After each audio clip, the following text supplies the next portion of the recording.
Kai aš meldžiuosi rytais rytmetinę maldą brevijoriaus, Dievas labai gražiai sako: būkite perlais Dievo suvertame gyvenimo vėrinyje ir žiūrėkite. O šitame gyvenime yra labai daug žmonių, kurie nepažįsta Dievo ir kurie yra nuskendę savo rūpesčiuose. Ir jie nemoka būti perlais. O tie žmonės, kurie ieško, kurie kalba, kurie atviri, tie žmonės kažkokioj situacijoje, kažkokioj bendrystėje susitinka ir tai jau yra bažnyčia, Dievo bažnyčia. Ir tada prasideda bendravimas, augimas ir pasidalinimas. Žiūrėkit, iš brevijoriaus vakar vakarinės maldos. Pjaudamas duoną, tu žinok, kad Dievas laimina tave. Duonos kepalą kaip jauni. Duonos kepale tu gali pamatyti Dievo palaiminimą, nes tu turi duonos. Gamtoj užauga duona, mes valgom duoną. Dievas yra mūsų gyvenimo duona, mūsų tikėjimo duona. Ir kai mes atrandam šaltinį Dievą, mes augam, mes kalbam ir pradedam bendrauti su įvairiais žmonėmis ir jie mūsų nenervuoja, nenervina, mes tiesiog duodam kažkokią mintį ir augam kartu. Apie tai yra bendrystė. Aš 6 metus buvau šalia savo jau sergančios žmonos. Mėnesį gulėjom jau gruodį, sausį ligoniniai Marijampolės.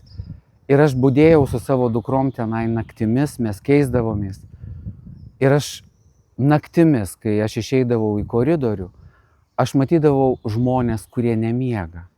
Žmonės, šalia kurių nieko nėra, bet jie laukia. Ir jie prašydavo prieiti, bent pasikalbėti su jais. Aš negalėjau, nes manęs reikėjo Ingridai. Ir aš po to, o žmonės ten, tie, kurie dirba, personalas, visa pagarba, nuostabų žmonės. Ir atėjo ta mintis, kad aš noriu tiem žmonėm, kurie ten dirba, padėkoti, padėti. O tiem, kurie ten vieniši, tiesiog pasikalbėti. Gal kažkokį su vienu žmogum turėsiu vieną dvasinį pokalbį, jį sustiprinsiu ir sustiprinsiu viltį tame žmoguje ir man tai bus daug. Ir antra vieta, kur aš eisiu, bus senelių namai. Ir ten kalbėsiu su tais žmonėmis, kurie ten jaučiasi vieniši. Aš iš gimnazijos su vaikais, kai kažkoks choras eina, kai kažkokią padėką arba pastiprinimą kalėdų progą surenka mokiniai ir jų tėvai ir nunešam į senelių namus, aš matau tų žmonių akis. Jos liūdnos. Jie viskuo aprūpinti, bet artimo trūksta. Ir atėjo tas supratimas, kad senas žmogus gali gyventi troboj, kurioj varva stogas, sulūžę grindys, gali turėti duonos vieną kriaukšlį dienoje, bet jeigu bus nors vienas jį mylintis žmogus, tas žmogus, senas žmogus, bus laimingas ir jam nieko netruks. Ir jis šventai su savo mylimu žmogum, kuris šalia, keliaus į tą amžinybę, nes mes visi esame savo gyvenimo kelyje. Čia tiesiog yra gyvenimo pilnatvė. Kai tu ragauji gyvenimą, kurį tau davė Dievas, kai tu išgyveni žmonių tikrumą ir matai patirtis įvairias, tu tiesiog nori būti šalia kitų žmonių gyvenimų, jeigu ten tavęs reikia, ir nors truputį kažką įnešti į tų žmonių kasdienybę. Tai kaip pavyzdį, trumpą. Berniukas daug problemų nuo 8 klasės su santykiu su kai kuriais mokytojais. Ir mokytojai man pasiskųsdavo, kad yra blogai. Bet aš visada turėjau pokalbius su juo, su tuo berniuku kaip tėvas. Tėvas, kuris myli. Nebaudžia, bet myli.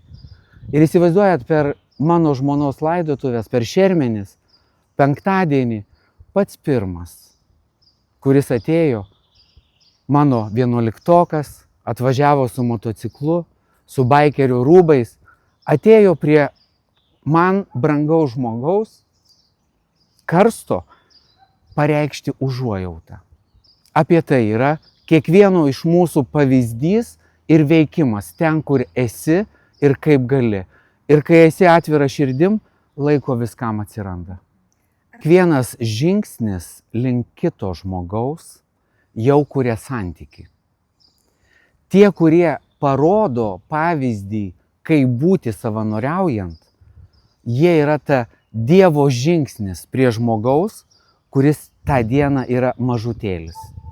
Ir kiekvienas to savaniorio žingsnis yra Dievo žingsnis link žmogaus, link meilės, link gyvenimo, tikėjimo ir vilties. Turime išmokti būti viltingai ir su Dievu.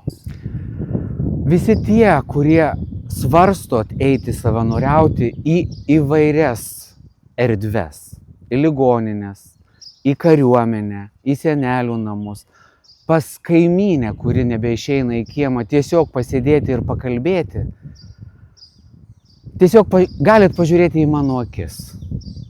Ką aš jaučiu, kai kažką, kad ir mažo, darau dėl kitų.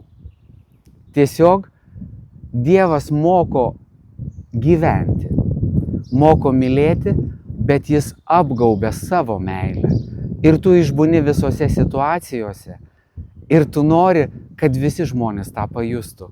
Tai visi tie, kurie svarsto ar galvoja eiti, jeigu jūs norit būti laimingi, jeigu norit suprasti iš esmės pagrindinius dalykus, kurie teisingai veikia gyvenime, eikit pas tuos, kurie laukia.